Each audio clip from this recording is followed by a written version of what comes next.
nantinya itu selamanya akan tetap menjadi kata yang biasa, tidak bermakna apapun juga jika tidak diikuti dengan tindakan nyata untuk mewujudkannya. Apakah Popo Mahaguru merestuiku untuk merebut sang prameswari dari tangan yang mulia aku? Popomu ini hanya seorang Brahmana, Nger. Tentu saja aku tidak pantas memberimu izin atau merestui tindakanmu itu. Aku hanya berpesan, kata seandainya hanya akan menjadi kata seandainya saja jika tidak ditindaklanjuti.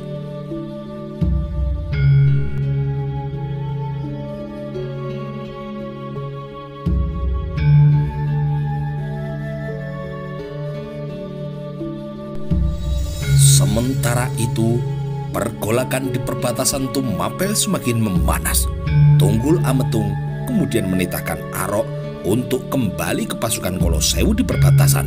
Sebagai ganti ketiadaan Arok, Kebo Ijo kemudian ditarik kembali ke kota raja.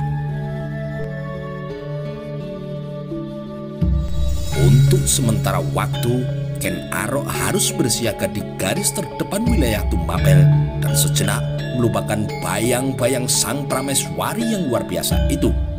Suatu ketika, Tita kemudian mendadak mengajak Arok berada di tempat yang sepi ketika keduanya tengah berpatroli.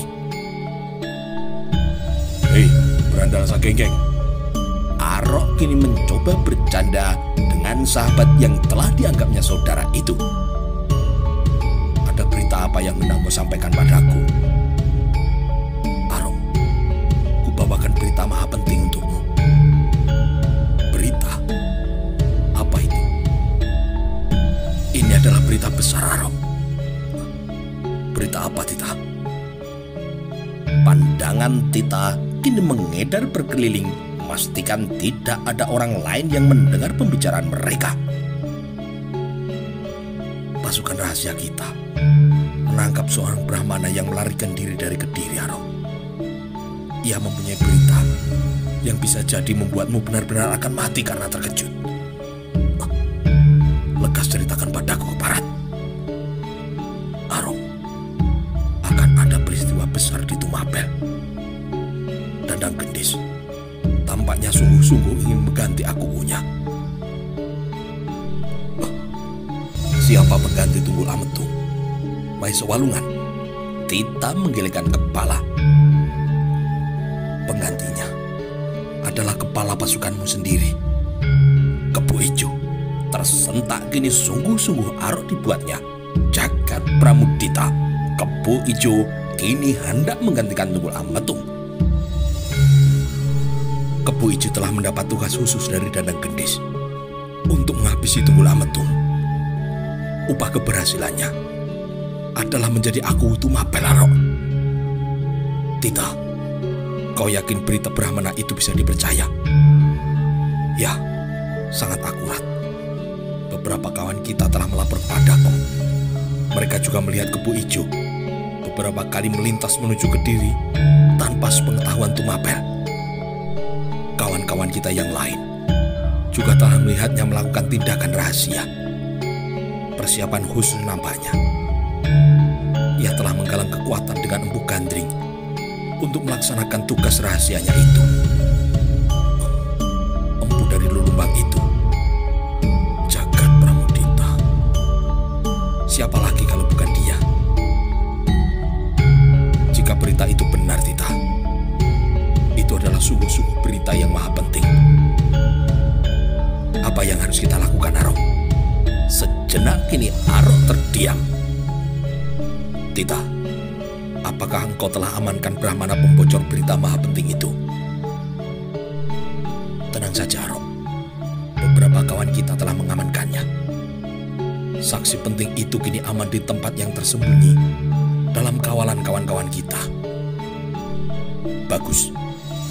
Kita secepatnya menuju Lulumbang untuk menemui empu itu. Untuk rencana selanjutnya, kita pikirkan dalam perjalanan nanti. Tita kini mengangguk menyetujui. Setiba di Lulumbang, Arok dan Tita kemudian menuju ke besaran Empu Gandring. Dirgahayu Empu, Empu Gandring kini menyipit menatap curiga pada Arok dan Tita. Tidak juga senyum kini terlihat di wajahnya. Ia semakin tajam menatap, sama sekali tidak menunjukkan keramahannya, meskipun yang datang kepadanya adalah 2 orang prajurit Tumapel. "Ada apa? Apa mau kalian?"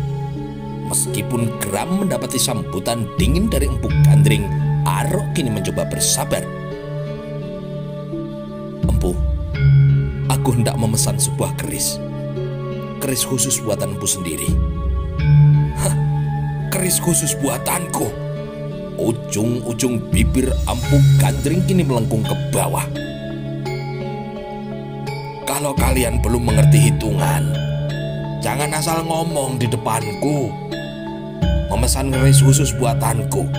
Hah, membeli kayu jati untuk membakar besi pun belum tentu kalian mampu." "Jangan melecehkanku, Empu. Aku datang dengan baik-baik. Aku memesan keris kepadamu. Berapapun juga harganya akan kubayar.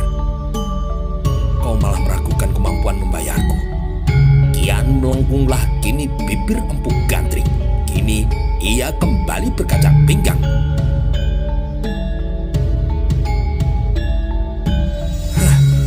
"Menilik pakaianmu. Kau ini hanyalah tamtama yang mulia aku saja. Tamtama Tumapel rendahan. Tapi cukup berani pula engkau mendatangiku dan memesan keris khusus buatanku. Jaga mulutmu, Empu tua." Tita tidak kuasa menahan marahnya. Heran benar ia pada Arok yang masih mencoba bersabar ketika mendapati kelakuan dari Empu yang angkuh itu. "Berani pula engkau menggertak dan mengancamku. Apakah kalian tahu siapa aku, "Aku tahu siapa engkau, Empu." Arok kini menganggukkan kepalanya. "Engkau adalah empu ternama Lulumbang. Pedang dan tombak buatan Besalen pimpinanmu ini sangat baik kualitasnya." "Pengetahuanmu cukup baik rupanya. Sebaiknya kau ajari temanmu ini untuk bersikap santun. Ajarkan kepadanya bagaimana sikap seorang tamtama rendahan terhadap seorang empu yang senjata buatannya biasa dipesan oleh Yang Mulia aku dan bahkan Paduka Yang Mulia Maharaja Sri Kertajaya." Mata Tita kini tetap menatap tajam Empu Gandring. Telah gatal tangannya untuk menghajar pandai besi yang melangit congkaknya itu. Jika saja Arok tidak sedang bersamanya, sudah pasti empu congkak itu telah merasakan bogem mentahnya. "Aku tahu senjata-senjata Besalen milikmu ini berbeda-beda kualitasnya. Sayang sekali, senjata yang digunakan untuk merampok dan menjarah rakyat miskin Tumapel adalah yang terbaik kualitasnya." Jaga mulutmu!" Telunjuk Empu Gandring kini mengarah ke wajah Arok. "Akan kuadukan tuduhan ngawurmu ini pada Yang Mulia aku. Pasti habis riwayatmu. Sebutkan namamu jika engkau ingin membuktikan omonganku." "Apa bukan sebaliknya, Empu?" Arok kini mendengus. Amat bergidik kini Empu Gandring menatap mata Ken Arok yang laksana bernyala itu. "Jika Yang Mulia aku mengetahui tindakanmu, aku yakin kepalamu itu sudah pasti menggelinding." Sang empu congkak itu mencoba menekan ketakutannya. "Lancang benar mulutmu. Telah menghilangkan kesopanan dari prajurit-prajurit Tumapel." Arok tidak menanggapi ucapan Empu Gandring itu. Dengan perlahan, Arok malah kemudian menyerahkan pedang yang berselimut kain yang tadi dibawanya. "Lihatlah baik-baik, Empu. Ini pedang buatan dari Besalen ini, bukan?" Empu Gandring kini sejenak mengamati. "Ya, benar. Ini memang pedang buatan dari Besalen ini. Arok kini kemudian mengeluarkan pedang dari sarung pedang Tita. "Ini pedang buatan bengkel ini pula bukan?" Empu Gandring menganggukkan kepala. "Lantas mengapa engkau tunjukkan pedang-pedang ini kepadaku?" "Tanpa harus mengujinya. Aku tahu dua pedang ini berbeda jauh kualitasnya. Pedang untuk prajurit Tumapel tidak sebaik kualitasnya bila dibandingkan dengan pedang yang digunakan untuk merusuh di Tumapel ini." Empu Gandring kini terdiam. Matanya kini melirik ke arah kiri dan kanan. Pedang yang baik kualitasnya ini adalah milik Banang, salah seorang prajurit Kediri yang kerap merusuh di Tumapel. Pedang itu telah menumpahkan banyak darah dari rakyat miskin Tumapel ketika Banang merusuh. "Itu tidak ada urusannya denganku." Dengan cepat Empu Gandring kini menyergah. "Dengarkan telingamu baik-baik, Hitam Tama Rendahan. Aku adalah pembuat senjata. Jika pedang ini digunakan untuk merusuh, merampok, atau menebas leher orang, itu adalah murni kesalahan pelakunya. Tidak ada sangkut pautnya denganku." "Ya, memang benar ucapanmu, Empu. Jika engkau tidak mengetahui untuk apa pedang itu akan digunakan. Namun, jika sejak semula engkau telah tahu untuk apa pedang itu akan digunakan, maka tidak hanya Banang yang salah, tetapi kau juga, Empu. Bahkan, kesalahanmu jauh lebih besar bila dibandingkan para pelaku kerusuhan itu. Aku yakin, kepalamu pasti akan terpisah dari tubuhmu jika Yang Mulia aku mengetahui kesalahanmu ini." "Aku hanya membuat berdasarkan pesanan." "Memang, tapi bukan pesanan untuk merusuh di Tumapel. Kau telah mengetahui hendak digunakan apa pedang itu, dan celakanya lagi, engkau membuatkannya dengan kualitas yang terbaik." Wajah sang empu kini memucat. Dicobanya kini mencoba mencari jalan selamatnya. "Aku tidak kenal Banang." "Tenang saja, Empu. Banang kini ada padaku. Ia telah menjadi tawananku. Ia juga telah bersaksi kepadaku demi Yang Dewata Agung bahwa ia dan dua orang temannya biasa memesan pedang dan tombak kepadamu yang akan digunakannya untuk merusuh di Tumapel. Dan kau tahu itu, Empu. Kau senantiasa memenuhi pesanannya karena engkau menghendaki Yang Mulia Tunggul Ametung dicopot dari jabatannya. Kau adalah seorang pembenci Yang Mulia Agung." "Pendusta!" "Baik, aku akan bawakan Banang kepadamu untuk membuktikan bahwa aku tidak berdusta. Mari, bersiap-siaplah kau kubawa ke kota raja untuk menghadap Yang Mulia Agung. Kau harus mempertanggungjawabkan perbuatanmu. Silahkan nikmati hari-hari terakhirmu, Bu." Arok kemudian meraih dua pedang itu dari tangan Empu Gandring dan kemudian meraih lengan Tita untuk segera berlalu dari sana. "Sebentar, sebentar." Empu Gandring kini mencegah kepergian Arok. Wajahnya kini terlihat telah melunak.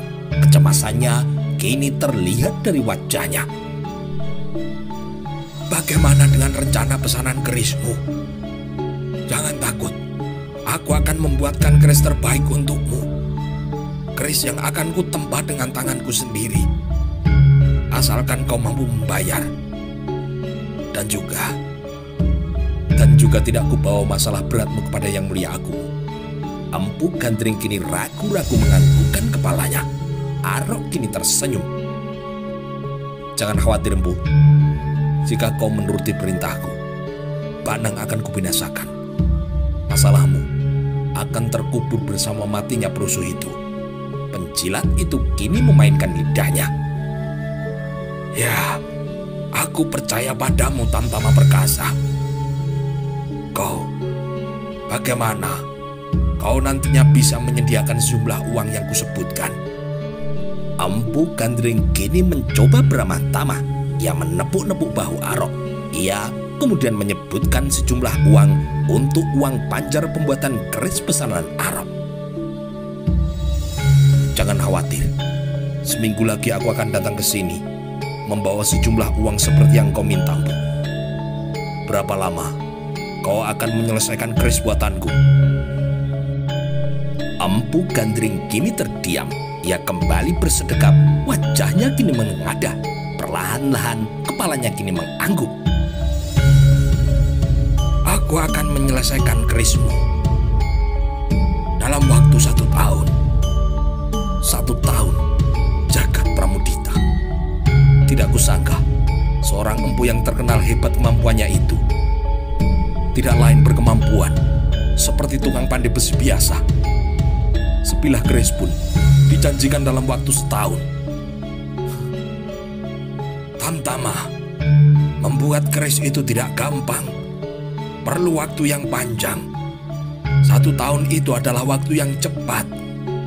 Bahkan seandainya Yang Mulia Baginda Sri Kertajaya yang memesan, pasti akan kujanjikan lebih dari 1 tahun untuk menyelesaikannya. Begini saja, Empu. Seminggu lagi akan aku bawakan uang panjar sesuai permintaanmu. Dan engkau harus menyelesaikan keris pesananku dalam waktu 5 bulan. 5 bulan? Kedua bola mata Empu Gandring kini membelalak. Jagat Dewa Batara. Terserah padamu, Empu. Jika 5 bulan tidak juga engkau selesaikan keris pesananku, setelah uang panjar itu kuberikan, maka Banang dan engkau harus bersiap-siap untuk menghadap Yang Mulia aku. Aku jamin, darahmu akan memerai Kaliberantas. Arok dan Tita langsung meninggalkan Empu Gandring yang kini berdiri termangu-mangu.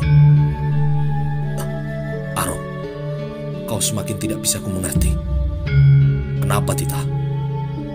Menurut kawan-kawan, hanya 3 orang asing yang biasa menemui Empu Gandring. Tapi kau lebih maju. Kau ketahui siapa ketiga orang itu. Bahkan kau ketahui pula nama salah seorang dari mereka. Arok kini hanya tersenyum. Siapa Banang itu, Arok?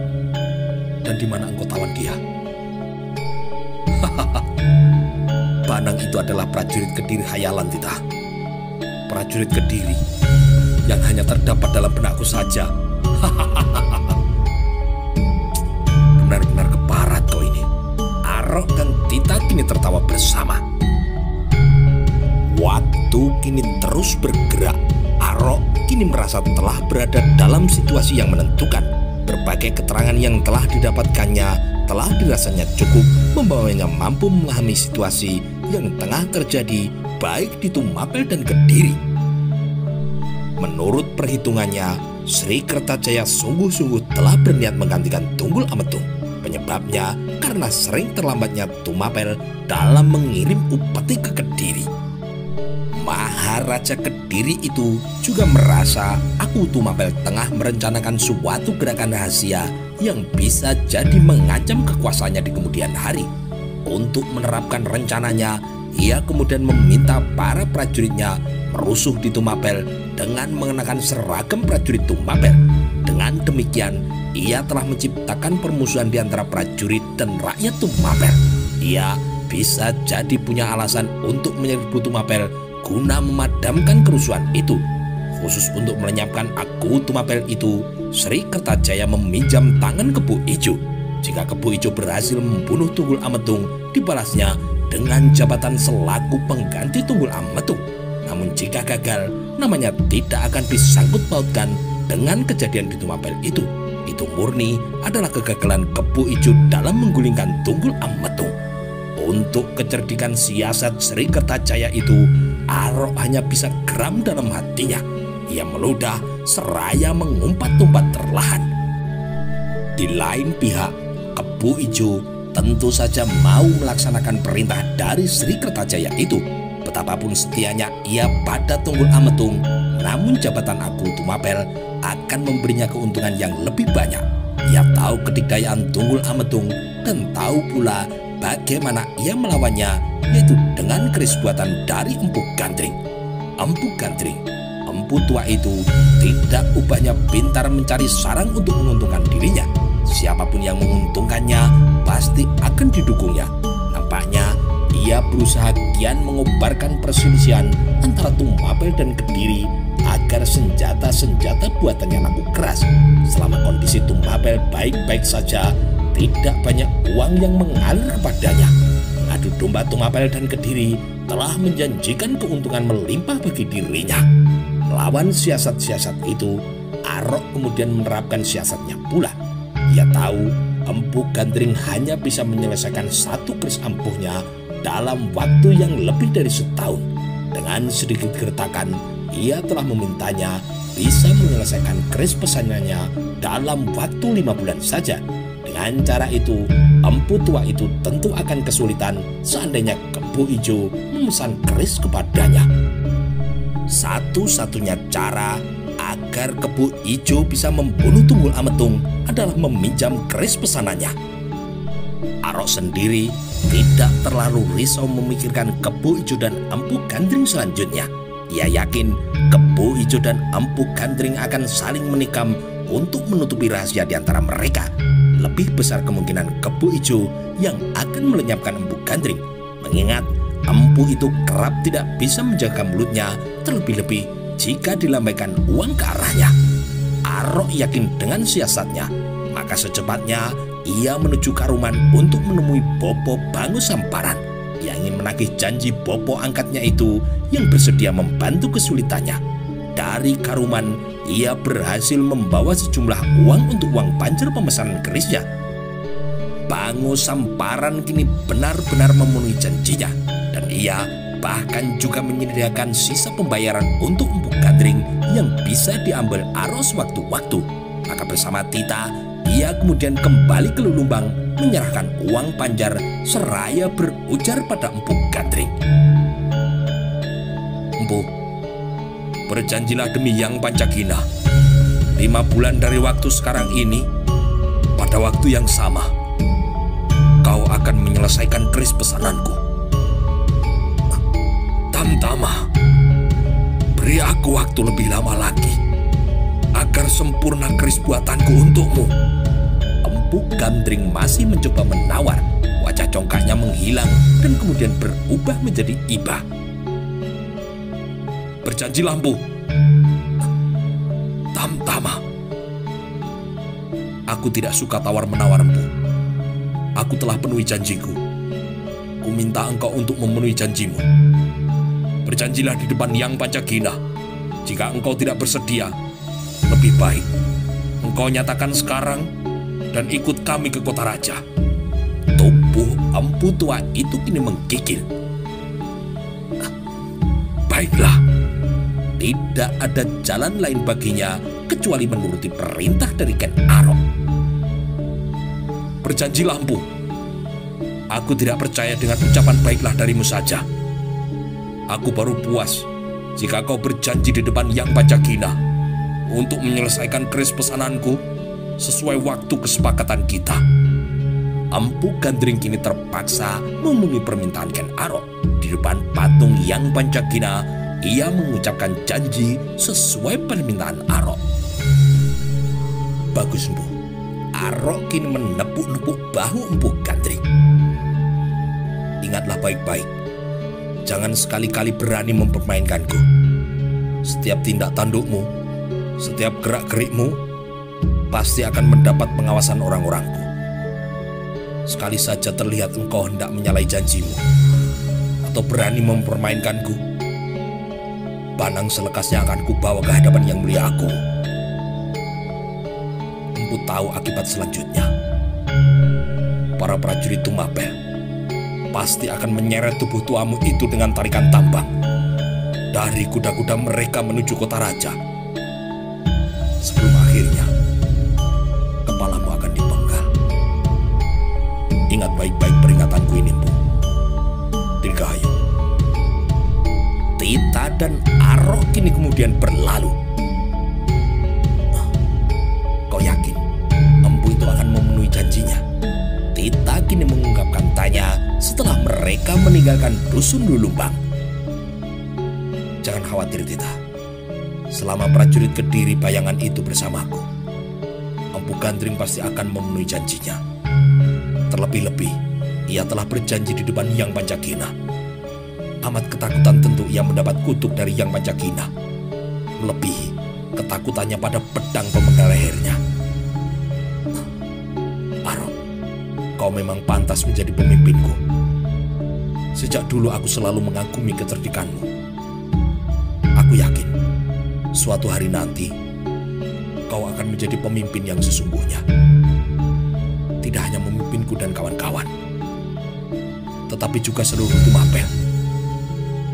Bahkan bisa pula seluruh Kediri, atau bahkan seluruh Jawa Dwipa ini.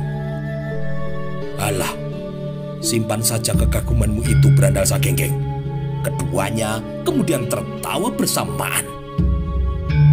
Sementara itu di Kediri, Sri Kertajaya bermuka murka. Belum pernah ia nampak semurka itu. Empu Tanakung, Mahesa Walungan, Kubar Baliman dan para menteri negara kini terdiam membeku tanpa mengerti penyebab kemurkaan sang raja. Semua yang menghadapnya kini tidak ada yang berani menatap kepadanya. Semuanya menekurkan pandangan mereka ke arah lantai, termasuk Empu Tanakung selaku pandito suci dari Kediri. Benar ternyata firasatku, berkata tiba-tiba Sri Kertajaya. Ia bersedekap berdiri di tengah-tengah sekalian para penghadapnya. Semua penghadapnya kini mulai memasang telinga mereka lebar-lebar, mencerna baik-baik ucapan dari Maharaja Kediri itu. Keparat Pulung itu ternyata menikamku. Ia telah mengkhianatiku. Bukan hanya diam-diam, melainkan terang-terangan. Hanya karena kebodohan para menteri Kediri, para senopati perang, dan segenap prajurit Kediri yang luput memperhatikan. Keparat bebal itu ternyata telah memperkuat diri di Tumapel. Aku, bebal itu, telah bermaksud untuk menyaingi kekuasaan Kediri. Kecuali Empu Tanakung, semua yang hadir kini merasa terkena sindiran tajam dari Sri Kertajaya. Kian membekulah dan juga menciutlah nyali mereka. Yang Mulia Empu, hamba Yang Mulia Sri Baginda Raja. Bagaimana saran Yang Mulia Empu mendapati keinginan terselubung dari Aryo Pulung itu? Yang Mulia Sri Baginda Raja, di Marcapada ini hanya bisa dan boleh bertahta satu matahari. Terlarang adanya matahari kembar. Maka saran hamba tidak bisa tidak. Ia yang hendak menyaing keagungan Yang Mulia, hendaknya harus ditumpas. Ya, Baliman, hamba Gusti. Telingamu tidak tuli, bukan? Kau tidak tolol seperti Keparat Pulung itu, bukan? Lekas kau siapkan laskar perang Kediri. Beri pelajaran pada Tumapel, sebuah pelajaran yang keras. Tangkap hidup-hidup atau mati bebal aku itu. Jangan kau kembali ke Kediri tanpa membawa Aryo Pulung itu hidup-hidup atau potongan kepalanya. Baliman, kau sanggup? Hamba sanggup mengemban titah Gusti Prabu. Bagus, berangkatlah segera. Telunjuk tangan Sri Kertajaya kini menunjuk ke arah luar Balirung. Jangan hanya banyak bicara di sini, hingga Aryo Pulung itu semakin siap untuk menyiagakan diri. Berangkatlah, Baliman.